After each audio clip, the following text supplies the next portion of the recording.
Computer audio looks to be working, but we'll have to verify again.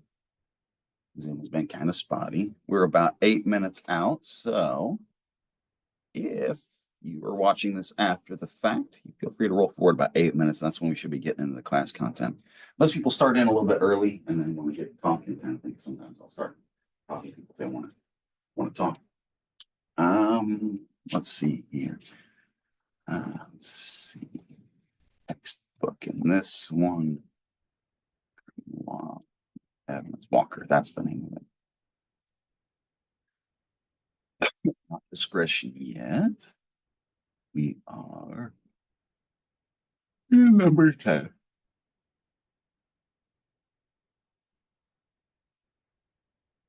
We're talking about broken orders. It did not, this one does not say where I leave off at. Comes.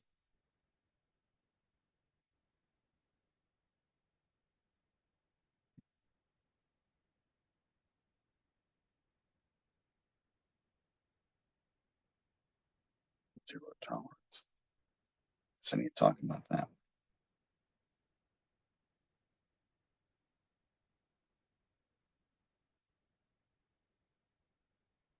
Can't remember what I said about that.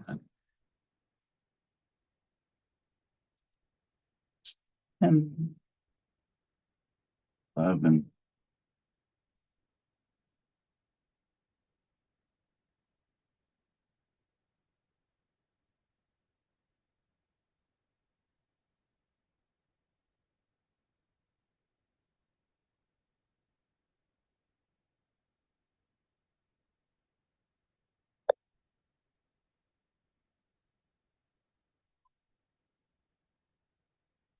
bum bum bum bum bum bum bum bum.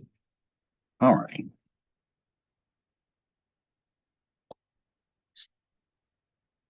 Welcome to class. We'll see how many people roll in today. Let's see, I'm not quite in discretion yet. I can't remember where I left off in terms of Sarah and stop and frisk. Because I remember talking about stop and frisk a little bit, but I remember talking about Sarah, but I can't remember if I went high detail into it or low detail. I just talked about it's like scan, analyze, respond, assess, and it's cycle. Or if I went high detail. Don't know if I need to go in high detail with that. I don't know. I'll probably play with that whenever everybody gets in here, see if they want to talk about that a little bit more, or I might just jump into discretion because that's where we start getting some more fun conversations. You know, I need to talk about zero tolerance stuff because we also need to talk about crime analysis and that kind of stuff. Talk real quick about tag. That'll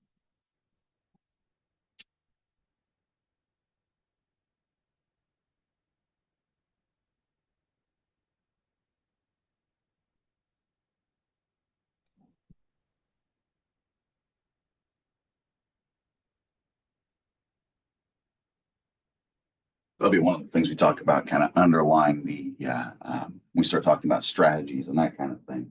The biggest developments, of course, are always, not always, but tends to be those those technological domains, because they change the nature of stuff that was just by themselves. Right. When we were talking about it to begin with earlier in the semester, it's like the first thing that's identified as the vehicle and what it does to policing.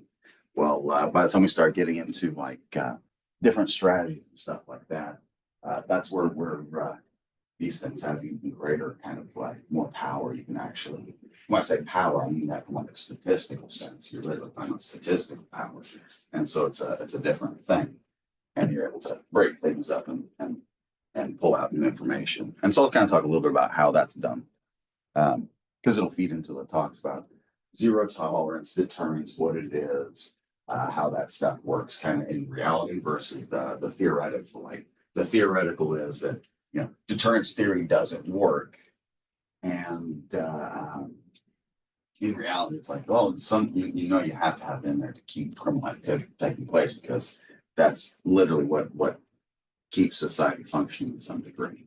Because when you take it away, what happens? You get to see it, right? And so we'll talk a little bit about different ways people look at stuff. 3 minutes till we get rolling now.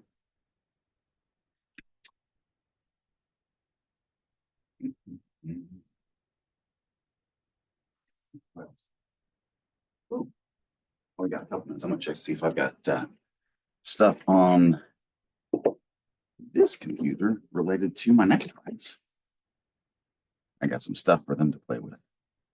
Or I guess I should say data to play with them. How would you say that? Good golly, my sentence structure's messed up there. Data to bring to class so that we all can play. Guess I don't have it on this one. I must have it on the virtual computer. Oh well. Do I save the coffee and then take a break in class to go get water, or do I down the coffee and go get the water now? Decisions. So far, we have 2 people in class. It's usually the same 2 people who are actually here in class. No. I'd have to double check that because I can't quite read that name from back there. I'm just kind of looking at the general shape because it's a little too far for me to read. I do like it when we have people here in class, but this is one of my smaller classes, so I get it whenever it's everyone's coming through Zoom. It's like that's perfectly fine for this one. I'm not entirely get that. Particularly with the fact that it is a small class kind of thing. And so yeah, just as long as you can try to be here live, I really like that. You can be here in person. I always like the warm body kind of thing. That's I don't know if I talked about that last class. It seems to be a couple minutes, kind of 1 minute left to kind of shoot the breeze. I'll talk about that a little bit. One of the things that I've noticed about kind of higher education in general and like work, it's overlaps kind of thing. Is there to some degree they're 2 sides of the same coin. It's personal development kind of thing. And the funniest one to me is as soon as you get outside of life, this literal environment, most all organizations treat positions the same way. If they look at it, the warm body element, right? Do they have a warm body in that position kind of thing? And it's not too outside of the way that they look at seats sometimes in classes, if not literal, but in terms of like people in this class, it's interesting to see, but it's also how society has changed. And since COVID, when we had the big shift off over to the online spheres, I like it, but also I do miss some of the personal interactions with people. But you can get that to some degree here. So we got 1, 2, 3, 4. It is officially 10 o'clock. And so we're about to get rolling. So in terms of big things in the world, probably the biggest one on most people's minds right now is yesterday, right? Yesterday was election season finally, the season unending. No, that's war. Good golly. It's one of those things that's like, with all the coverage of that, it can make people feel like war. It's like, don't look at it that way, of course. But it is interesting to see how much stake people put in those kinds of games. Because to me, it's always like watching a football game. It always is. It's like people pick a side and they rally for that side. It's like, yeah, I get that, but also it's none of those people are going to be any of our personal saviors, kind of thing. That's always the biggest thing for me in like policing class, especially. It's like when it comes down to it, who do you want to be your biggest savior? Is one of those things. It's like they don't necessarily teach you that in the classroom, and they won't teach you it directly in the police work either. Really, you'll learn it as you go across all the lessons. The biggest person savior you have, anyone wants you to have, really, if they're really in your benefit, is the person you find when you look in that great big reflective thing when you get up in the morning and go to the bathroom and like be brushing your teeth or whatever. It's like, yeah, oh yeah, it was a sweet Republican, is what it looks like. The last I heard, because I heard it a little bit last night, because I actually took a little bit of a nap during it. That was the one opportunity I had to really get a couple hours of sleep in, so it's nice.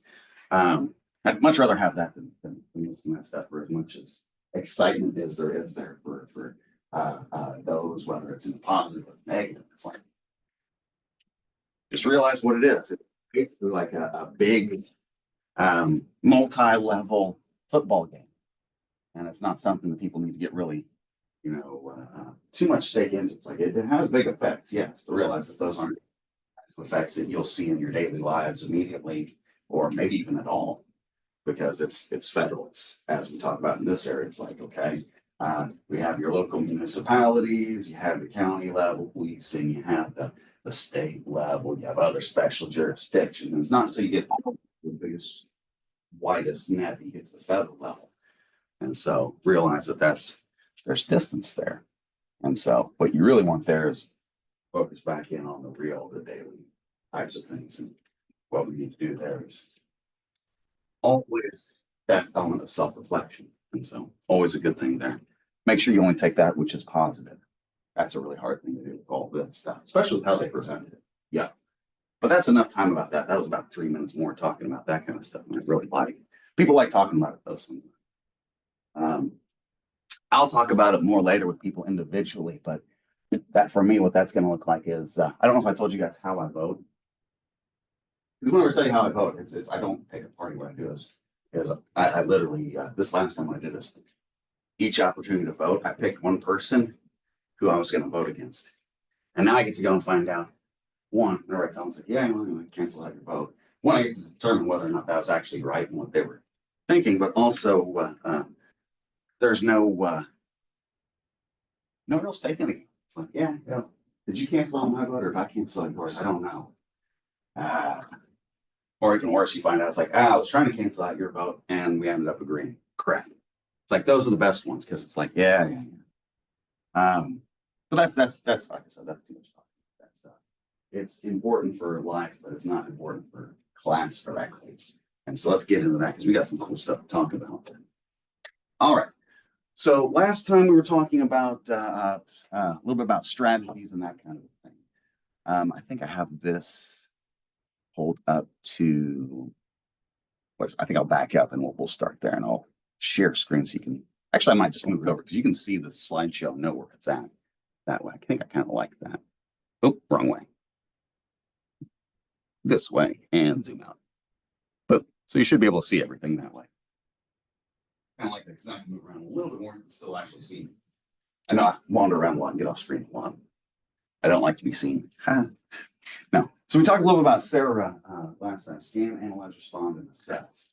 And so that's the overall framework. Realize that anytime that you're doing that, essentially what that is it's a very dialed down way to look at basically any type of methodological process. Anytime you do that, the first thing that you do is you kind of look at whether it's like you're dropped off out in the woods and you need to survive. Okay, what's in the immediate environment that helps me? You start looking around and figure out what exactly is going on around me. Identify problems, maybe underlying causes if you can.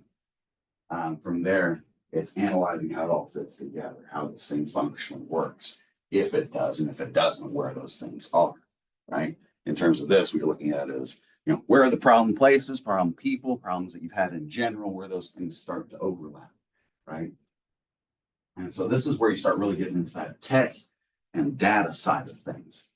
Because in the last, 20, 30, really 40 years, computers come onto the scene. And so our ability to really use this stuff changes.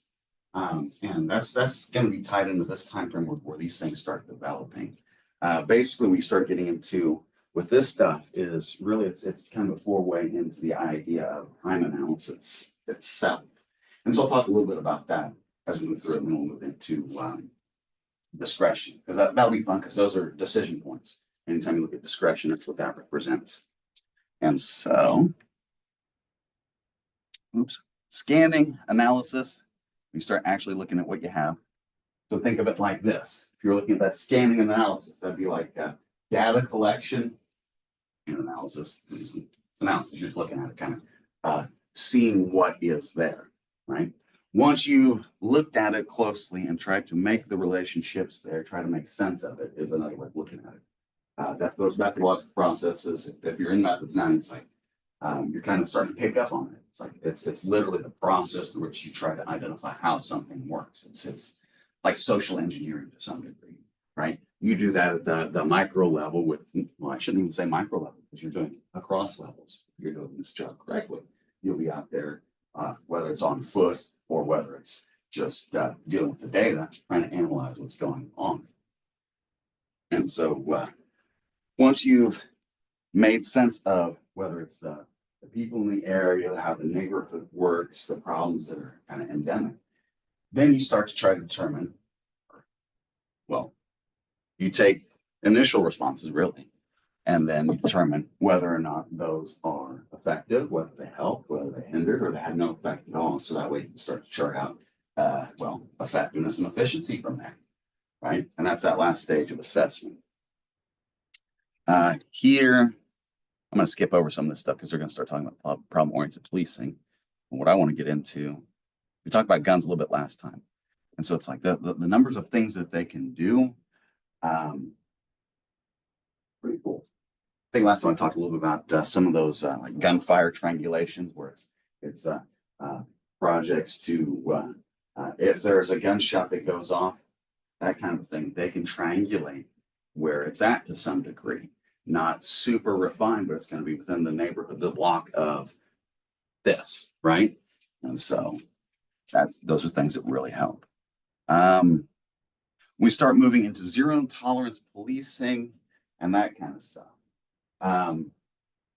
So before I talk about that, I want to talk a little about crime analysis and we'll talk about zero tolerance because you'll see that to some degree the analysis side can guide policing, or to some degree it can be more problem oriented or can be political to some degree.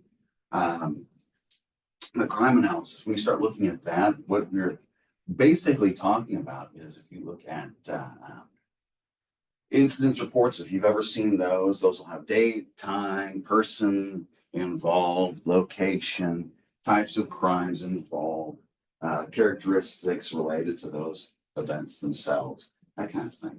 You start plugging those into a big spreadsheet and running analyses on when these things are taking place, where they're taking place in terms of like, okay, these are the neighborhoods, these are the actual streets, these are the times of the day, the times of the week, the times of the year. You start to chart out patterns and you can start to identify what those patterns look like. And if there are certain peaks, you can start to target those to bring those peaks down to actually affect those numbers. But realize that whenever you deal with that, usually you're talking about larger departments, they'll have an entire unit that does that kind of thing. And they'll be targeting across multiple types of, well, types of crimes or time frames or however it is that they kind of delineate that out across their specific unit kind of thing. Let's see, what else is there? So that's one way to start doing it. We start getting into zero tolerance policing. The basic line here that you need to realize is that anytime you're dealing with zero tolerance stuff, you're moving off into deterrence. We're trying to do that for the fact that not that we're increasing our numbers, is we're trying to institute a change in society. Use the numbers side of things, that focus, to get society to do its reflexive part where it kind of makes a movement. Here it says, based on broken windows, that kind of thing. So what you do is you start out with the lower level, less serious issues because of the signals that they send and the fact that the lower level issues tend to be easier to deal with, right? So if you're dealing with the simple stuff, as you deal with the simple stuff, people start getting the message that you need to take care of the big stuff too, is the general idea. Right? Here it says, the crime attack model. You may not be able to provide support for crime control, and then they take over on it. Here's where you start getting specific behaviors, place-specific interventions, and organization centrally focused. Little bell went off. See that person come in. So that's why I brought in that crime analysis stuff, because here's where we can see another plug in right here. We talk about specific types of behaviors, place-specific interventions. those are going to come largely from those types of data sets, that type of information, and those types of analyses, because that's how they'll target it. Right? They'll target it in that way. Let's see here. Next up, zero tolerance. We talked about that last time, and its long-term effects, because basically what we start talking about is it's that pendulum, right? How much do we need to deal with issues? How much are issues out of control?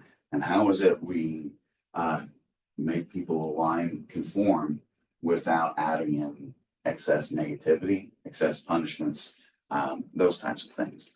See, as we dial back and we start to say that we're not going to enforce certain types of crimes, next thing you know is you start dealing with mob behaviors. And when I say mob behaviors, I don't mean mafia, I mean as in large groups of people and things like that, engaging in those behaviors and having huge effects on society. So you've got both sides of the coin here. That pendulum can swing both directions. And so where we're at in terms of those swings, who knows? I mean, really, right now, it's like I couldn't give you a solid answer on that. That's kind of good, because you have that element where in some places it needs to become less strict, other areas it needs to become more. And the idea is we try to find balance in that. Okay, right here, zero tolerance policing. On review, basically it depends on what type you're doing, and physical disorder, that's where you really have some skin in the game. Right? You can actually make some inlets there, and those inlets will be seen and they will be responded to. Start talking. Here, we talk about social disorder and that kind of stuff. It's like, yeah, there's not real clear evidence that you're going to affect that, because that's a different animal. That's something bigger. All right, and that's enough of that. Now we'll move off into discretion. Right. So as a wide kind of general idea, discretion is itself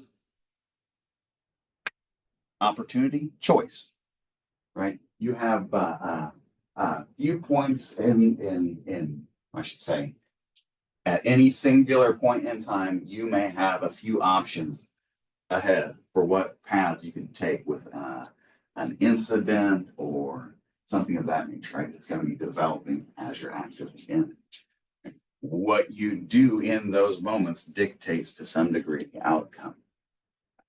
You have to recognize that how would I want to put this? You know, it's sort of like what's the phrase? No one is an island unto themselves is a good one in terms of yeah, just as a general phrase. What I mean there in this sense is that when you're involved in any types of incidences, those incidences just being present in there adds you into the proverbial mix, right?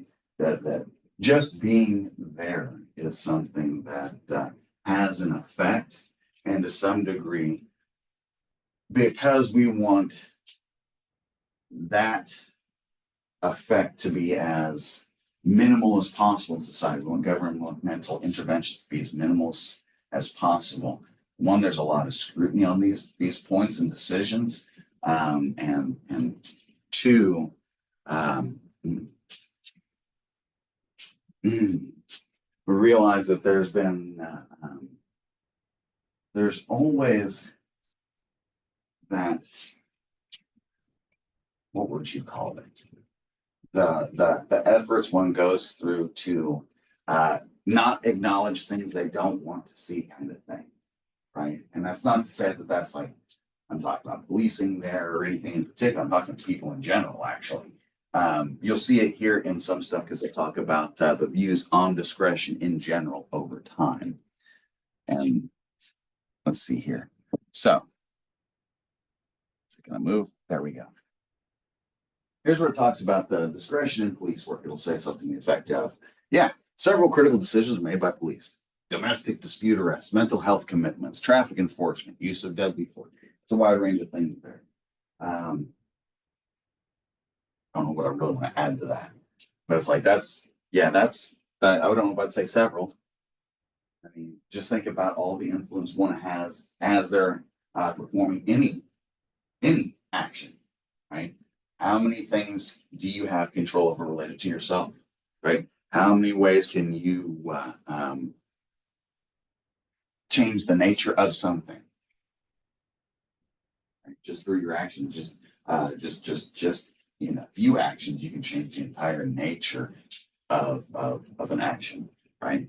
We've talked about in here, if not in here, I know I've talked about in other classes, and we'll talk about it here. That nature between benefit and harm, right? Sort of like the nature of the relationship between lies and honesty, right? If you're being honesty, if you're being honest, it's like you're there for someone's benefit. We want you to be able to have more opportunities to be able to help. If you're there to punish someone, though, we want to limit those opportunities because of what you're trying to do. So if you're going to lie and say you're there for someone's benefit, the opportunities there you have to punish them in increasingly, we'll say, creative ways increases. Right? And so here I just highlight some of the more visible ones, but yeah, there's points, discretionary decision points throughout this entire thing. And just like in any incident that you be personally involved in, it will be an evolving singular incident that is itself distinct from all others. So this is the work. Okay. Yeah. So revolution in police management, discretion. So about 50 years ago, we recognized that police have discretion. That's what I was saying about the minimalization of one's own efforts effects on things. Heck, that'd be like me saying you should go read Sykes and Matza's techniques of neutralization. If you take theory, I may actually have you read it. Take mine. Basically we start dealing with there is one way is that you neutralize the effects of it is you it's not non-existent, it's minimalized, that kind of thing. What are you saying here? Little attention given to police officer discretion. You don't want to pay attention to it because if you pay too much attention to it, the means through which you're enacting control become more of a problem than the thing that you're trying to control itself. And whether or not it is a really important question. Because if the means to control the crime are worse than the crime itself, we definitely don't want to do it. Right? Movement to controlled discretion began in the 70s and has been steadily increasing. Today, what we look at, largely written policies. That's what this says here. Because that's going to be through those policies that are official, and of course, you're going to have the whole social side of things that we've already talked about to some degree. Related to policing. So there will be that knowledge there. How, pardon me for yawning. You'll have that knowledge there for how these things ideally should be handled in terms of how they're handled internally there to some degree. But realize that that's still relatively new in terms of, focus and identifying it as a potential issue is only a half a century. Gee, how bad was it before? So here's what they give you the definition. Official action by criminal justice official based on the judgment about the best course of action. Right? So what are they saying? Choice. In a singular word, it's choice. Right? Ideally, what you're doing, when I say choice, it's an official choice, an official action, choice in official actions. Right? Ideally, you make it by that last part where it says best action, best action, best course of action. Here, history of controlled police discretion, 4 different areas. So this is how they classify them. Realize that depending on the topic you deal with, they'll give you all kinds of different areas for the topic you're dealing with. So this isn't like the areas of policing itself. This just pertains to how they recognize discretion. So don't confuse the two. The area of denial. No recognition that discretion is routinely exercised. It's like, no, why? Because what that is maybe trying to infer is that the people there were trying to abide by the book so clearly that it had all the answers, sort of like if then. Right? It's this situation, this. There is no discretion here. I'm just following the book to the letter. Right? That's kind of the I don't want to say mindset, but kind of the spirit of that summed up to some degree. You'll have it in different directions, but that's going to be the most positive one of it, is that the general idea here is that the people there operating in those positions were trying to go by the book to the point in time that they didn't even see that they had a choice in how to handle things because they're going by the book. That's the positive. Negative side is they don't want you to look at it. Right. And so both of those run simultaneously. Both of those are true. All right. Because as you look at policing as a whole, all the people involved in it and those their motivations, both of those will be true. There's too many people, right? And all of us are just people. So eventually someone's going to have that kind of a movement there, right? After that era, where they started to recognize it, and then where they start trying to regulate it to some degree, right? Yeah. Okay. We're identifying that we have it. We're going to start trying to bring in policies to control it. And then we're actually, this to some degree successful. And so you can start to address some of those issues, at least in terms of, at minimum, the most minimum you'd be talking about organizational liability for the police department itself, the municipalities, or that kind of those types of topics, right? Okay, abuses, discrimination, due process, under enforcement, over enforcement, a whole wide range of things. Yeah, over enforcement's on the next one, and then also lies. Lies are common with people. We're all just people. All right. So in terms of discrimination, Murray stops and arrests of African Americans, Hispanics, valid equal protection clause of 14th Amendment. That's actually due process. So that one's kind of overlapping too. There's a number of areas where this has been identified, like and not in terms of like a legal case, went through and recognized this happened in this one instance, but where you can see it happening serialistically, like repetitively over time. That would be the stop and frisk thing in New York I mentioned before, where it is quite directly, quite purposefully done in a discriminatory fashion. Right. So what's the phrase? Separating out the wheat from the chaff on those types of things, not easy. But when you do, boy, howdy. Interesting thing. So I'll talk a little bit about both sides of my mouth a little bit until I can do that. What's really interesting to see is in the time frames where they started addressing this, basically start talking last few decades, the directions things move. How do I put this?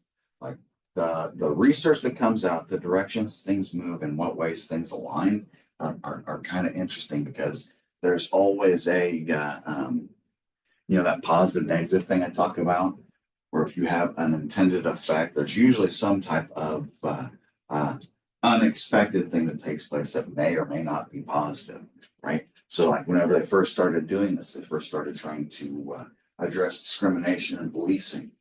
They started tracking like police stops, the demographic characteristics for officers who are making police stops. What do you think that that's going to do? They're going to realize that that's being tracked, and they're going to alter that, right? And so now that the decision is no longer whether or not I'm going to make an arrest, it's going to be whether or not I make a stop, or it's going to be where I'm at in terms of where I'm going to be when I go looking to make stops, those types of things. And so you can actually end up affecting it that way, where it can go hidden, or the other one where it's really, really interesting. This actually happened with some of the discriminatory stuff that they're trying to take care of. When they made officers start paying attention to race, it actually made it worse. Their numbers actually went the wrong direction, and because they started paying attention to it too much, right? Because now they're actually making decisions on it. And so it's like you get both sides. You get more than one side. Sometimes it's more than two sides. And so it's a very difficult thing to deal with. Denial of due process, and of course that's going to be across all things. That's one that's the big threshold right there. That we're treating everyone the same in terms of the processes, that the rights, privileges, responsibilities, all those types of things, that they are equal across people. Not that the crime itself or the person themselves change those processes, or that they change how you're handling,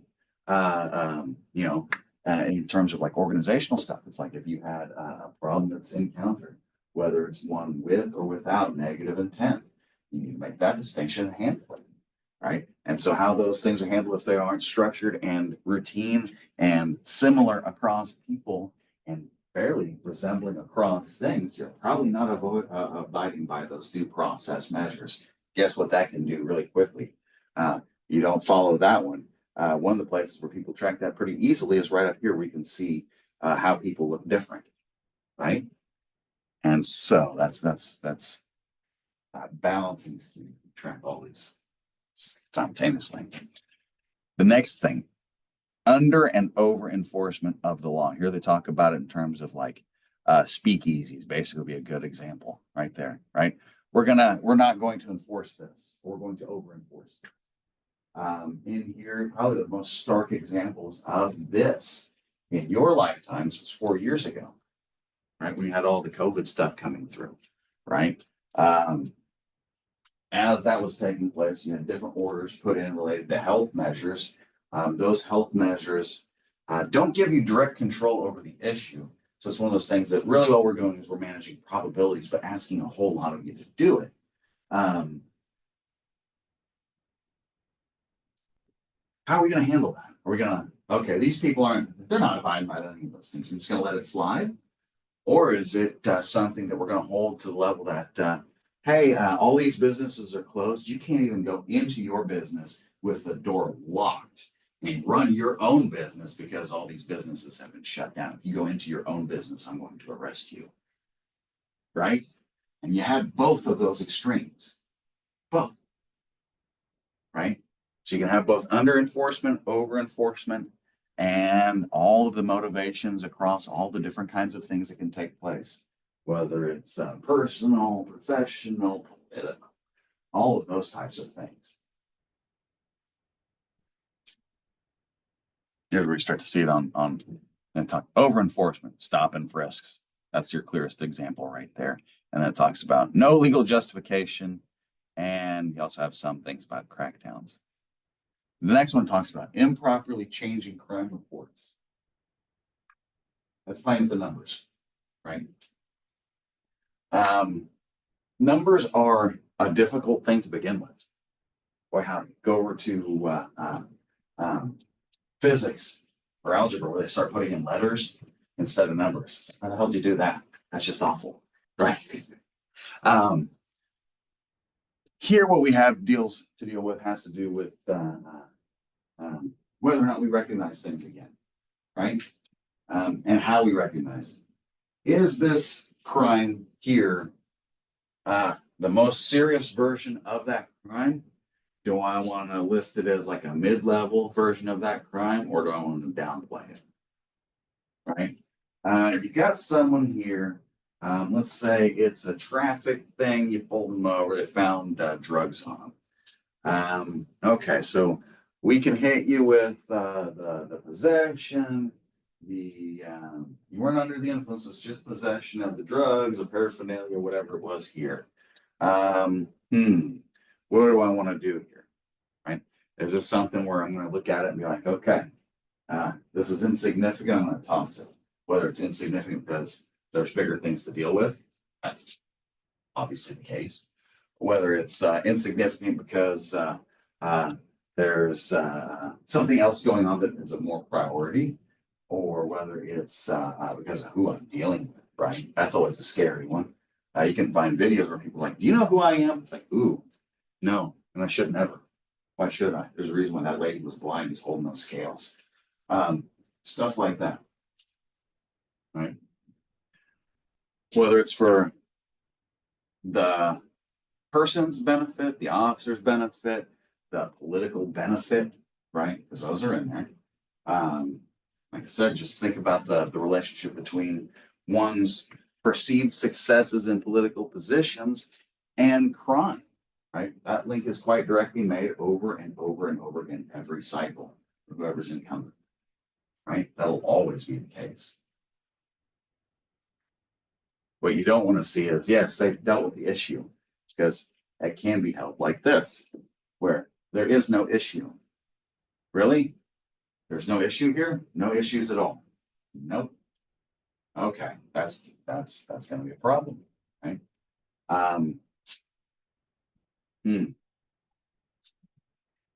The other side of it, how big is the issue? Massive. Why? Maybe some money attached, right? Talk about that in terms of like your specialized unit stuff, like those types of issues, those types of topics, those types of subjects. There'll be a different area where you see a different purpose, a different thing taking place. The motivation there is, again, resources, right? Becomes more significant if it's large enough. More resources go into it. You're better funded. You're better positioned, and maybe you can do something about it. Maybe, but then again, what are we doing? Are we making mountains out of molehills? Taking mountains and turning them into molehills. Yeah. So please use discretion and rest for all kinds of PAs. Use discretion.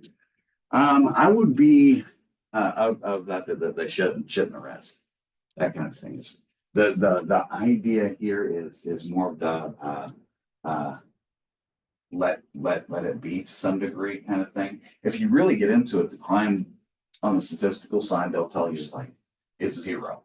If you really do the math across time, spaces, and places, people, it's like you basically talk about zero across all people. It's an exception. It always is an exception. And so you're dealing with exceptional situations.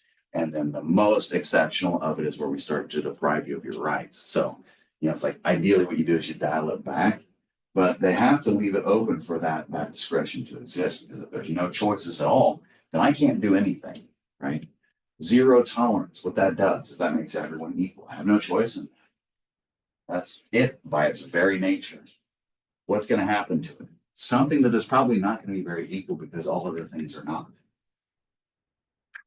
And how do you balance that out? Don't know. How do they? Right? Because that's what ends up happening is you have those opportunities for abuses that take place. Okay. Boom. Yeah. Does not become an officially recorded crime and lowers crime. Inadequate personal management, inconsistent public policies. So that's more of the administrative side of things where you can run into issues related to discretion. So if you think about the decisions an officer has on the line, think about all the people outside of that situation that can have influence on the situation, and to some degree should, right? You want to have policy changes, things like that, to be instituted appropriately, the policies to be followed, the practices to be abided by, proper standards, that kind of thing. Effective supervision requires clear performance standards. They cannot make informed judgments about officer performance if guidelines on handling situations are not clear, right? And so that seems pretty straightforward, but basically what they're getting at there is that with what you're dealing with here across the different topics, across the different issues as they can present themselves, that becomes very difficult.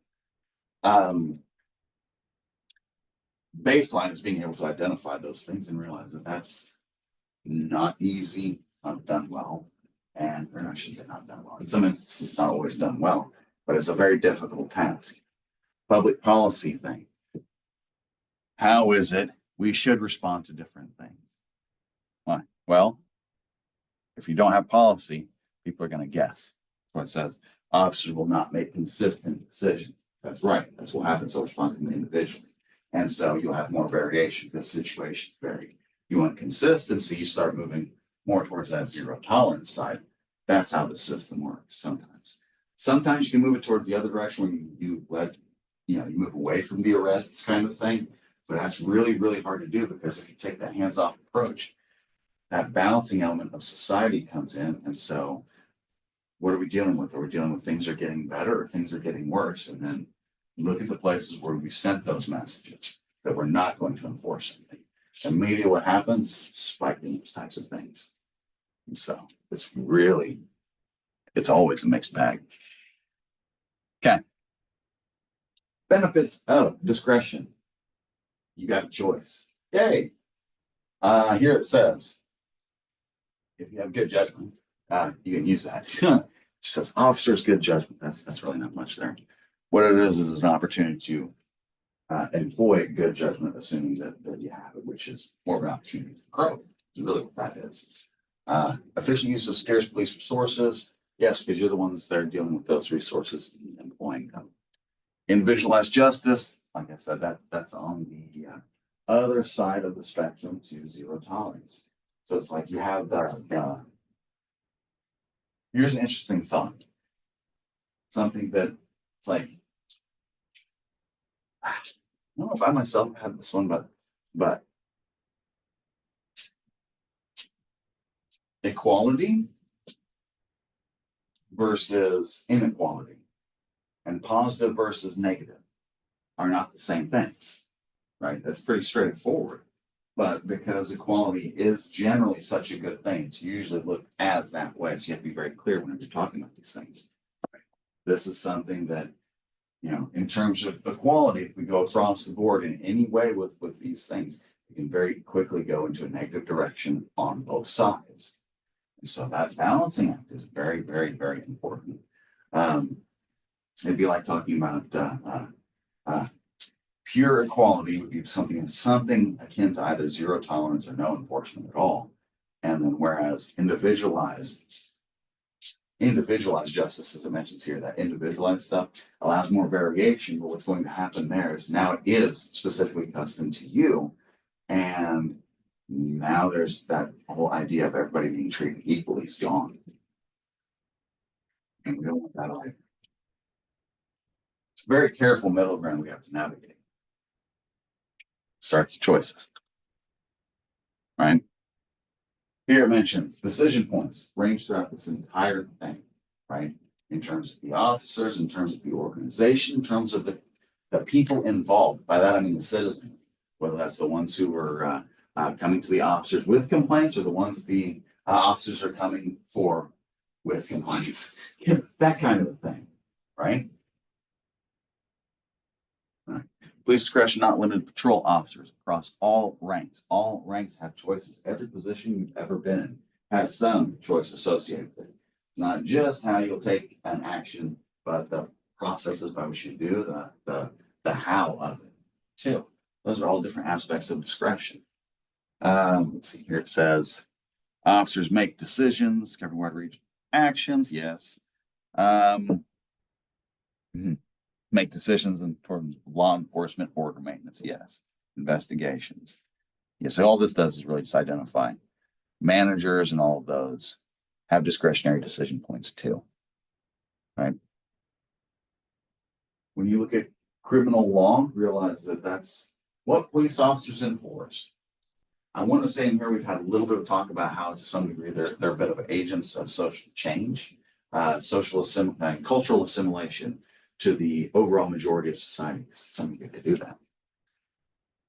But they use criminal law. That's what they enforce. And so that wide range of things that touches, that's a whole book of things that's specifically spelled out, all the definitions, all that kind of stuff. And that scope of law can create its own problems. I can give you an example of that right now. If I pull someone over, let's say I'm in a state, it's not this one, so new state, new rules.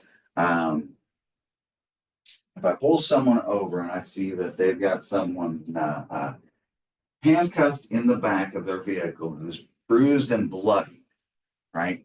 I'm going to know something criminal is taking place there? Am I going to know all of the specific statutes that have been violated to be able to identify those for that incident report, for for those crimes? Not necessarily, right? And so think of all of the different implications of that. So each of those laws has to be justified in very specific ways. And all I have here is the fact that I've identified this. This is not a good situation. This is clearly a criminal situation. And now I got to figure out which ones these are, which specific crimes, and what all is exactly going on here, right? And so it says here you have some discretion in that. That's what they're talking about there. Right?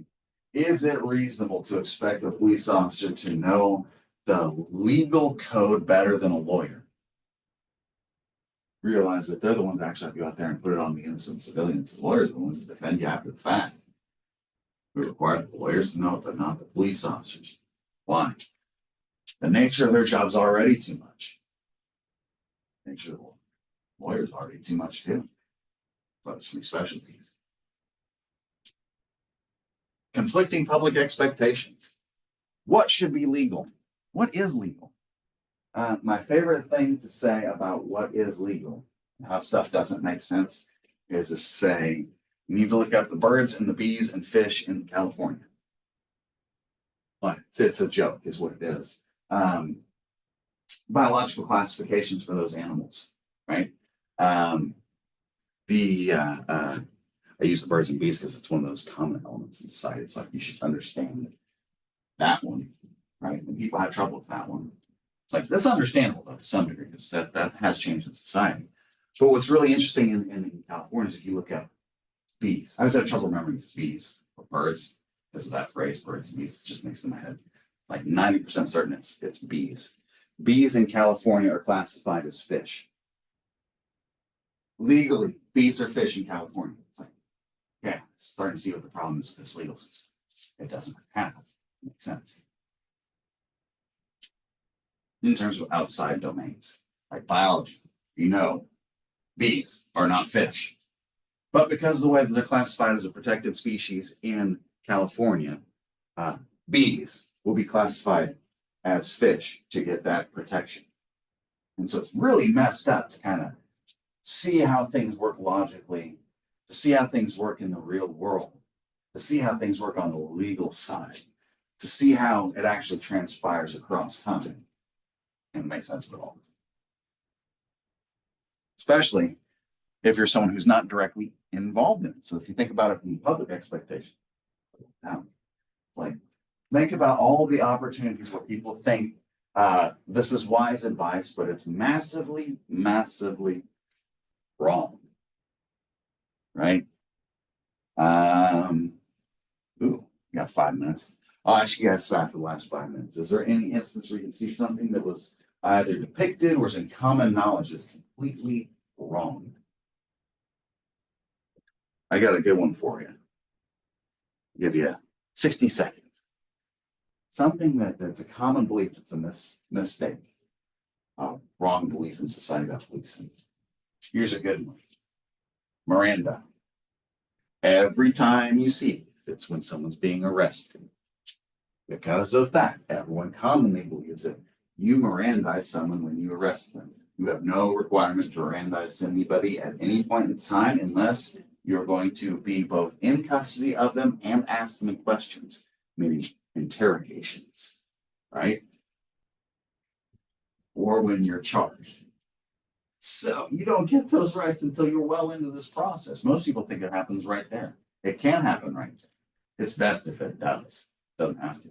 It's just common belief though, right? Or what's another one? Here's a really good one. This one isn't as prevalent as it was whenever I was probably your guys' age.